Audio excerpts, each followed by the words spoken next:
Hi, good morning guys. So, every gising ko, nakikita ko yung napaka matingkad na crotons dito sa kubo namin. Yan. Naalala nyo before, sabi ko hindi naman na-achieve yung color nitong mga crotons kasi medyo tag-ulan nun.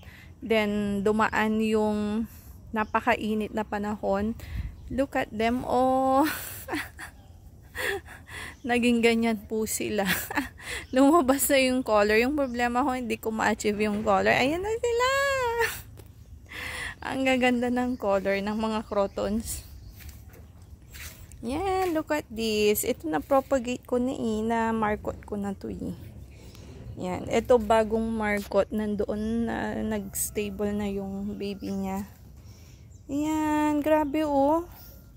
Yan, kasi nakaharap sila sa araw. So, ganyan sila oh. Yan, super pretty. Na-achieve na nila yung kung anong color dapat sila. Yan. Then, this one. Ito may mga IDs yan, di ko na matandaan. Ito si Airland yata. Yan, this one oh, ito common pero yan napaka-pretty. Ang ganda. Yan oh. Yan, na-achieve na nila yung color nila. Dito kasi nasisinagan ng araw. Yan. Gaganda oh. That's why sinabi ko kay Kuya Dante itanim na namin yung maraming crotons na nakapat doon sa garden dito sa lupa. So panahon ng tag-ulan po ngayon, best time for planting mga crotons sa lupa para mabilis silang lumaki. Double yung paglaki nila. Yan. So ito na yung mga dati kong crotons. Ayan, tignan niyo. Yan. So, hindi na kailangan diligan dahil every other day or every day umuulan naman. So, mabilis yung paglaki nila. Okay, ito mga crotons. Gandang-ganda rin kasi ako sa crotons. Hindi sila mahirap alagaan. Yan. And gustong-gusto nila yung init ng araw. Yan. Look at that. Yan, dami. So, sabi ko, may mga vacant kasi na area. So, sabi ko, itanim na lang sa lupa. The same time, para makakuha kami ng mga sanga-sanga, ma-markot ko sila. Kasi ako, yan, marunong na akong mag-markot. Dito, hindi niya nalagyan, oh, bakante. So, tignan nyo yung mga crotons ngayon sa lupa, oh. Yan, ang healthy nila. Super healthy. So, dito lang nataniman ni Kuya Dante. Yan, ganda oh. Yan, so kulang pa 15 yung pinatanim ko, 15 na maliliit. Yan.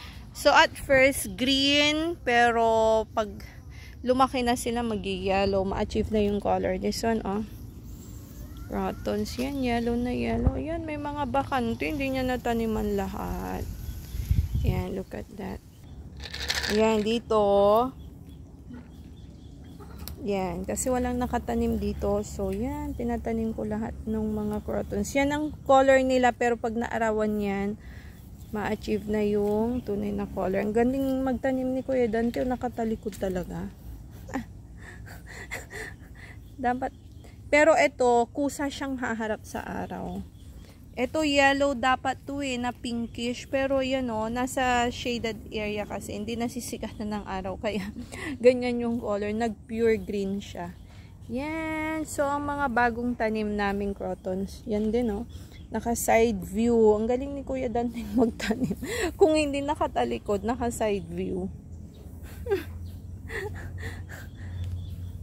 Yan, itong ganda sana ng color since nasa lilim siya, ganyan siya.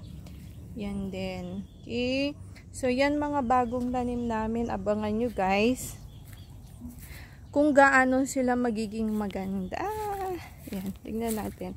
So, nakulangan 15 pots yung pinatanim ko, pero kulang pala. Yan, mga old. So, ito yung hiningi kong halaman na pangarap ko talaga. Si yellow belly yata yan. Ito, mga maliliit yan. Mga bagong tanim. Here, ang ganda rin, oh. Ito, old na to eh. Yan, yung mga old, tignan nyo, oh, na-achieve na nila yung color. Yan, dami pa. So, bye for now, guys.